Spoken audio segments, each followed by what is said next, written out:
A vote for Kamala Harris is a vote for nuclear war. Here are some of my reasons for saying that. Dick Cheney will be voting for Kamala Harris.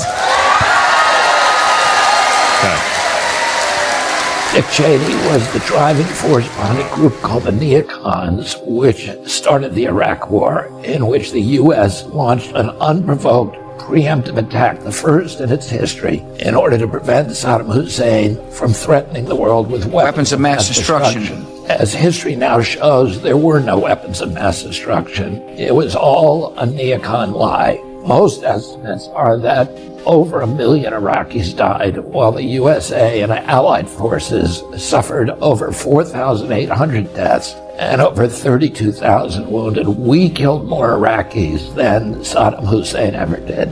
This fraction of our military and intelligence establishment that we call the neocons, led by Dick Cheney, faked the evidence of weapons of mass destruction because they wanted a war. In 1961, President Eisenhower warned the American people of the dangers of the emerging military-industrial complex that would try to embroil us in a nuclear war with Russia. He pointed out that these warmongering elements in the Pentagon and intelligence apparatus relished war and reveled in it, including nuclear war. My uncle, President John F. Kennedy, confronted his own Joint Chiefs of Staff and his intelligence officials who proposed to fake the shooting down of an American civilian airliner and blame it on Cuba in order to justify a nuclear war with Russia. John Kennedy stood up to them and refused to go along. President Kennedy was shocked by another military proposal to launch a surprise nuclear attack on the Soviet Union.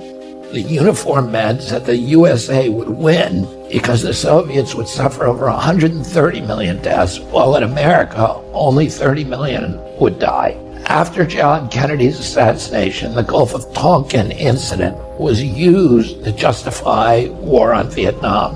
It wasn't until almost 40 years later that it was shown conclusively to be untrue. The North Vietnamese did not attack our warships on August 4th, 1964. Intelligence about the Gulf of Tonkin incident was faked because a fraction of our military-industrial establishment wanted that war. I'm concerned that today not only do we have a faction of our military and intelligence establishments that desire war, they want a war right now with Russia over Ukraine. Russia is the largest nuclear power on Earth. It has over 1,000 more nuclear weapons than we do, and many of them are better than our best weapons. President Biden came within an inch of giving authorization to the Ukrainians to use American-guided missiles to fire deep into Russian territory.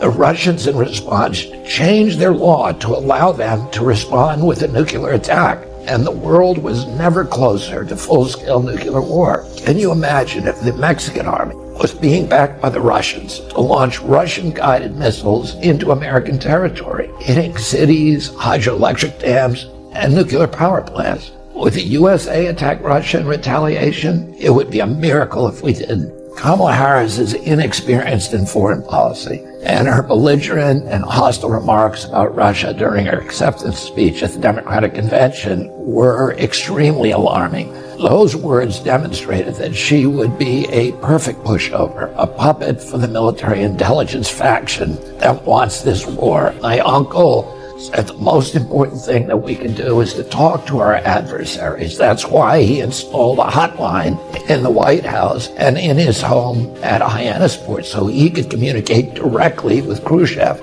A vote today for Kamala Harris is a vote for Dick Cheney, who lied to get a war started in which more than 1 million people died. Nuclear war today would mean billions of people dead. A recent study predicts that World War III will last only 73 minutes, and that in that time, 5.8 billion human beings will die. And as JFK said, those who survive a nuclear war will envy the dead.